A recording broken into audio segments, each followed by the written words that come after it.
On va vous emmener, enfin, on va vous raconter l'histoire d'une vallée qui a vu son quotidien bouleversé par l'arrivée des migrants. Cette vallée, elle s'appelle la vallée de la Roya, c'est à la frontière italienne, à une cinquantaine de kilomètres de Nice. Et depuis plusieurs mois, les habitants de la vallée proposent leur aide aux migrants. Mais aider des étrangers en situation illégale, ça peut parfois coûter cher et ça peut même conduire au tribunal. Et celui qui va nous rejoindre sur ce plateau peut en témoigner. Il s'appelle Pierre-Alain Manoni et il comparaissait le 23 novembre dernier à Nice pour avoir transporté dans sa voiture 3 réfugiés érythréennes. Il sera avec nous dans un instant. Mais d'abord, la Roya, la vallée rebelle. C'est un reportage signé Johan Malka avec Frédéric Poussin. C'est une frontière que ce policier à la retraite franchit plusieurs fois par semaine. Voilà, on rentre en Italie. Il faut casser, il faut s'enlever de là. Ok, under the bridge. Jean-Pierre Cotalorda et sa femme n'ont qu'une crainte, être interpellés par la police italienne. Là, on est resté un moment sur le parking. La police arrive. Hein. Come on, boy.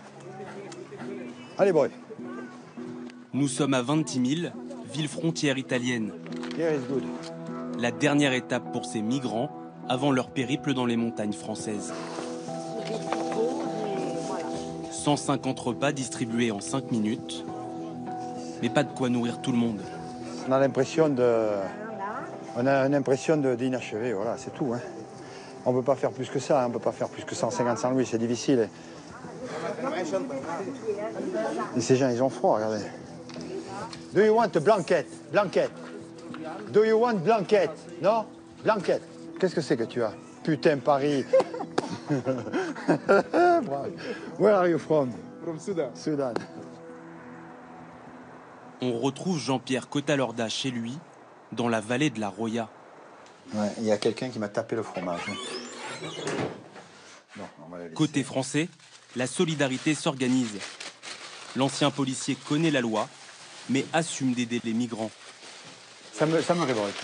Ça me révolte. Il n'y a pas de mysticisme, il n'y a rien. Il y a simplement, moi, je peux pas être bien chez moi quand quelqu'un il a faim à côté. Hein, c'est pas possible. Voilà. Je sais très bien que je vais prendre le risque de me mettre en véritable infraction. Voilà.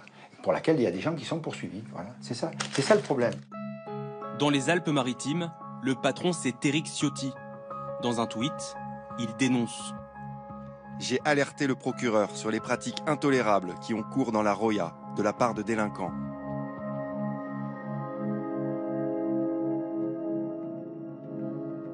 Les délinquants dont parle Éric Ciotti habitent cette vallée.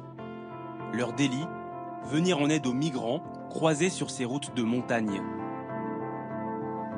Entre l'Italie et la France, la Roya, une vallée dans laquelle s'égarent des milliers de réfugiés. Le premier village qu'ils rencontrent dans leur périple, c'est Breil-sur-Roya.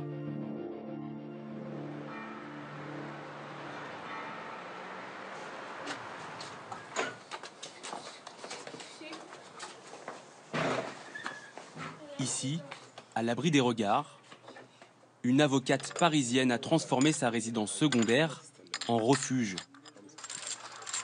20 Soudanais y sont hébergés. Ce sont les naufragés de la vallée de la Roya. No one can cross the borders. No, by train, by anything. We try a lot. Even with children, it was very hard for them. So now you are stuck here? Yeah, now we are stuck here for 3 months in this point. Yeah. Pour aider ces migrants, les rebelles de la vallée organisent la solidarité.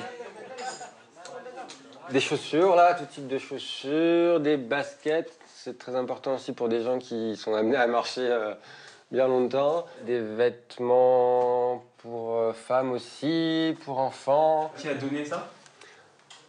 Pour la plupart des habitants de la vallée, et je pense de plus en plus même des habitants de Nice qui petit à petit ont entendu parler de tout ce qui se passait ici. À Breil-sur-Roya, la municipalité ne vient pas en aide aux migrants. Mais le maire comprend la solidarité des habitants de la vallée. Qu'est-ce que vous pensez, vous, du passage des migrants dans la vallée de la Roya? Ça m'a fait mal au corps de le voir, avec le froid qu'il faisait, parce que moi j'avais des gros trucs de laine. Je suis allé au spa, j'ai pris un gros carton et je l'ai rempli de bouffe et je l'y ai amené. Salut Mohamed. Monsieur le maire, Ça va? Bonjour, bonjour. Ça va, merci. Salut. Ça va? Ça va et toi? Bien. Ça va, Ouais, t'as repris là. Là, j'ai plus personne à la maison. C'est le premier jour depuis 4 mois. Depuis 4 mois, le premier jour que t'as pas de migrants à la maison. C'est ça.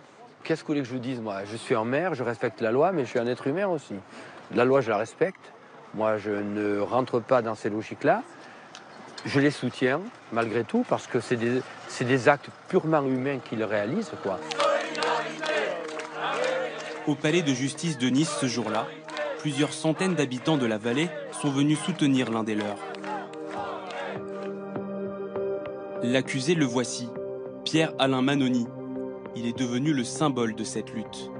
Ce prof de fac est poursuivi pour transport illégal de clandestins.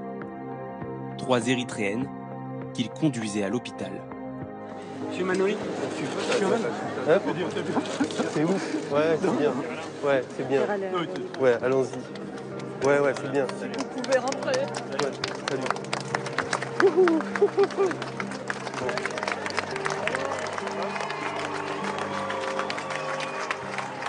Il se passe quelque chose. Il y a des gens qui se rassemblent autour d'un geste humain, solidaire. Donc c'est bien, je ne suis pas tout seul, j'avais pas beaucoup de doutes. À l'audience, le procureur de la République a requis 6 mois de prison avec sursis. Si Pierre-Alain Manoni avait eu conscience de l'illégalité de son geste, aurait-il transporté ces jeunes migrantes? Ce soir, on va lui poser la question. Bonsoir Pierre-Alain Manoni, déjà en grande discussion avec Françoise Hardy, donc pas besoin de vous la présenter. Je vous repose la question qui est posée à la fin du sujet. Si vous aviez eu conscience de l'illégalité de ce geste, est-ce que vous l'auriez fait? Est-ce que vous auriez transporté ces 3 jeunes Érythréennes? Si je ne l'avais pas fait et que ces filles, comme d'autres personnes, seraient mortes dans la nuit, comment j'aurais vécu avec ça? Qu'est-ce que j'aurais dit avec mes enfants? Comment...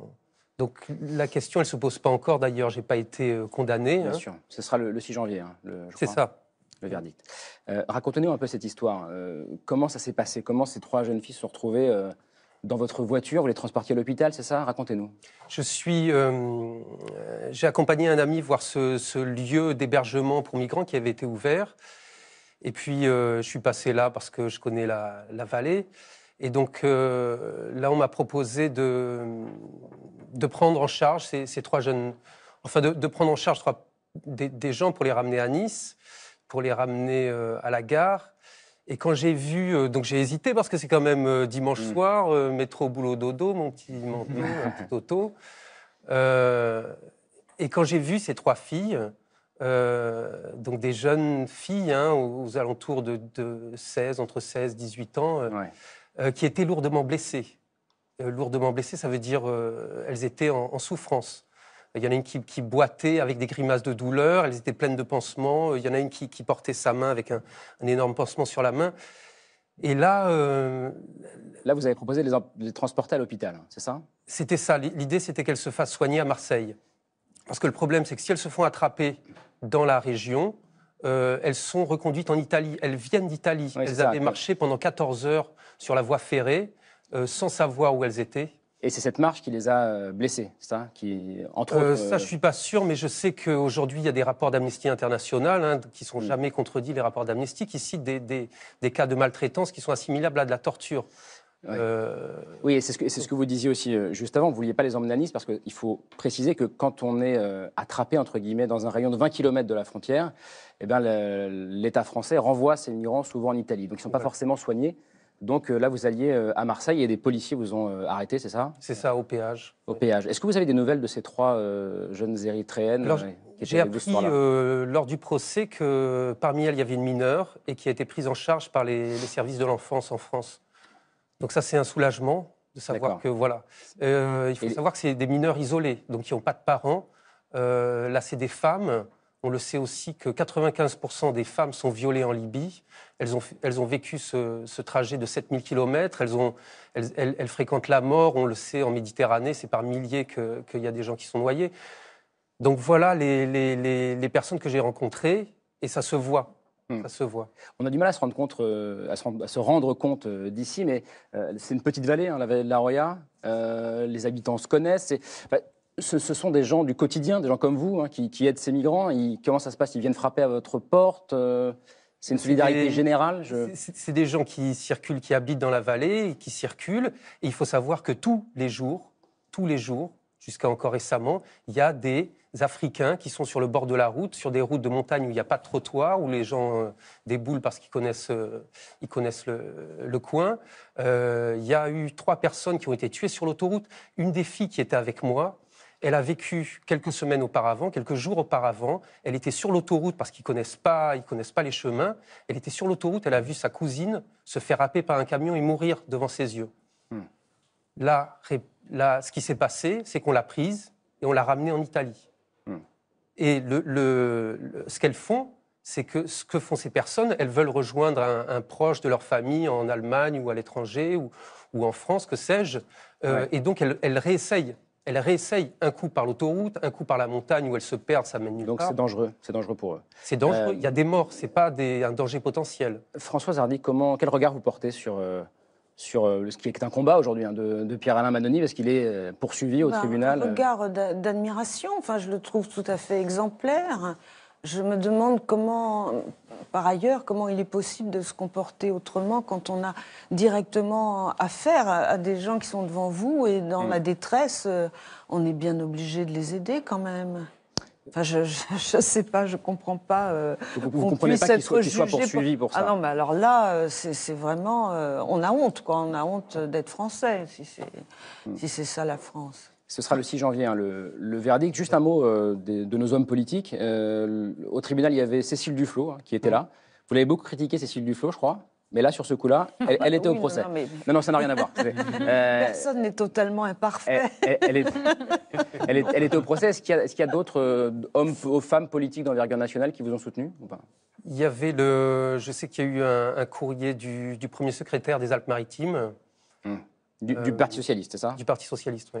Oui, et où dans la région, c'est assez dur, parce qu'on voit que Éric Ciotti vous qualifie, vous et les autres, de délinquants, hein, c'est ça? C'est ça, qu'il y a des réseaux de passeurs qui exploitent la détresse des mineurs. Moi, je lui conseille de venir dans l'arrière-pays, de voir qui sont ces gens, moi, de me rencontrer. Délinquant, je ne le suis pas. Et puis surtout, cet arrière-pays, c'est les traditions, c'est un peu l'âme de la Provence, des Alpes-Maritimes. C'est eux qui entretiennent les danses, la gastronomie. La tradition de la région. Voilà, la tradition de la région. Et puis cette hospitalité qu'on connaît tous, hein, qui existe à l'étranger dans des coins complètement perdus. Et puis qu'on a toute cette culture de l'accueil, de l'hospitalité dans les campagnes. Et bien là, il y a encore ça. Bon, merci beaucoup en tout cas Pierre-Alain Mannoni de venir témoigner sur ce plateau. On suivra le verdict le 6 janvier et on en parlera dans ces politiques. Merci beaucoup.